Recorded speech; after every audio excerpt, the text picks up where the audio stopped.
Talia Bekdash, The Raven, by Edgar Allan Poe, 1845. Once upon a midnight dreary, while I pondered, weak and weary, over many a quaint and curious volume of forgotten lore, while I nodded, nearly napping, suddenly there came a tapping, as of one gently rapping at my chamber door. "'Tis some visitor," I muttered, tapping at my chamber door. Only this and nothing more. Ah, distinctly I remember, it was in the bleak December, and each separate dying ember wrought its ghost upon the floor. Eagerly I wished the morrow, vainly I had sought to borrow from my books surcease of sorrow, sorrow of the lost Lenore, for the rare and radiant maiden whom the angels name Lenore, nameless here forevermore. And the silken, sad, uncertain rustling of each purple curtain thrilled me, filled me with fantastic terrors never felt before, so that now, to still the beating of my heart, I stood repeating, "'Tis some visitor entreating entrance at my chamber door, some late visitor entreating entrance at my chamber door. This it is, and nothing more." Presently, my soul grew stronger, hesitating then no longer. "Sir," said I, "or madam, truly your forgiveness I implore, but the fact is I was napping, and so gently you came rapping, and so faintly you came tapping at my chamber door, that I scarce was sure I heard you. Here I opened wide the door, darkness there, and nothing more." Deep into that darkness peering, long I stood there wandering, fearing, doubting, dreaming dreams no mortal ever dared to dream before. But the silence was unbroken, and the stillness gave no token, and the only word there spoken was the whispered word, "Lenore?" This I whispered, and an echo murmured back the word, "Lenore!" Merely this, and nothing more. Back into the chamber turning, all my soul within me burning. Soon again, I heard it tapping, somewhat louder than before. "Surely," said I, "surely is something at my window lattice. Let me see, then, what thereat is, and this mystery explore. Let my heart be still a moment, and this mystery explore. This the wind, and nothing more." Open here I flung the shutter, when, with many a flirt and flutter, in there stepped a stately raven of the saintly days of yore. Not the least obeisance made he, not a minute stopped or stayed he, but, with mien of lord or lady, perched above my chamber door, perched upon a bust of Pallas just above my chamber door, perched and sat, and nothing more. Then this ebony bird, beguiling my sad fancy into smiling, by the grave and stirred decorum of the countenance it wore. "Though thy crest be shorn and shaven, thou," I said, "art sure no craven, ghastly grim and ancient raven, wandering from the nightly shore. Tell me what thy lordly name is, on the night's Plutonian shore." Quoth the raven, "Nevermore."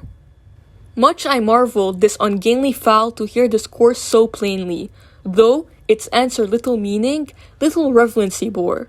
For we cannot help agreeing that no living human being ever yet was blessed with seeing bird above his chamber door, bird or beast upon the sculpture bust above his chamber door, with such name as Nevermore.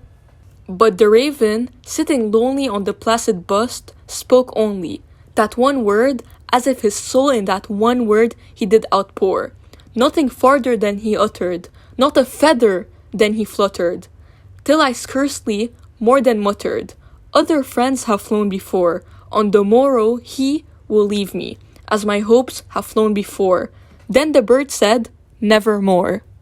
Startled at the stillness broken by replies so aptly spoken, "Doubtless," said I, "what it utters is its only stock and store, caught from some unhappy master whom unmerciful disaster followed fast, and followed faster till his songs one burden bore, till the dirges of his hope that melancholy burden bore, of nevermore." But the raven, still beguiling all my fancy into smiling, straight I wheeled the cushioned seat in front of bird, and bust and door.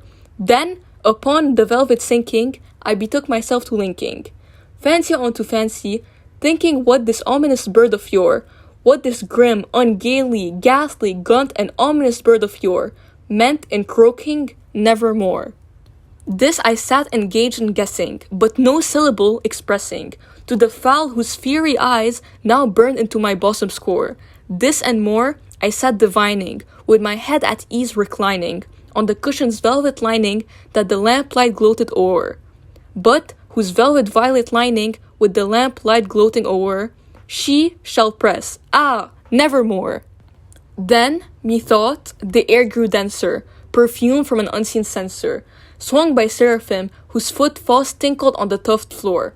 Wretch, I cried, the God hath lent thee. By these angels he hath sent thee. Respite, respite and nepenthe from thy memories of Lenore. Quaff, oh quaff, this kind nepenthe and forget this lost Lenore. Quoth the raven, nevermore. Prophet, said I, think of evil, prophet still, if bird or devil, whether tempter sent, or whether tempest tossed thee here ashore, desolate yet all undaunted, on this desert land enchanted, on this home by horror haunted, tell me truly, I implore, is there balm in Gilead? Tell me, I implore, quoth the raven, nevermore. Prophet, said I, think of evil, prophet still, if bird or devil, by that heaven that bends above us, by that God we both adore, tell the soul with sorrow laden if, within the distant Aden, it shall clasp a sainted maiden whom the angels name Lenore. Clasp a rare and radiant maiden whom the angels name Lenore. Quoth the raven, nevermore. Be that word or sign of parting, bird or fiend, I shrieked, upstarting, get thee back into the tempest and the night's Plutonian shore. Leave no black plume as a token of that lie thy soul has spoken. Leave my loneliness unbroken.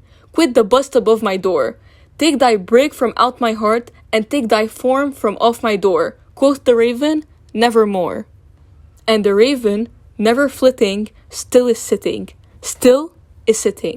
on the pallid bust of Pallas, just above my chamber door, and his eyes have all the seeming of a demon that is dreaming, and the lamplight o'er him streaming throws his shadow on the floor, and my soul from out that shadow that lies floating on the floor shall be lifted nevermore.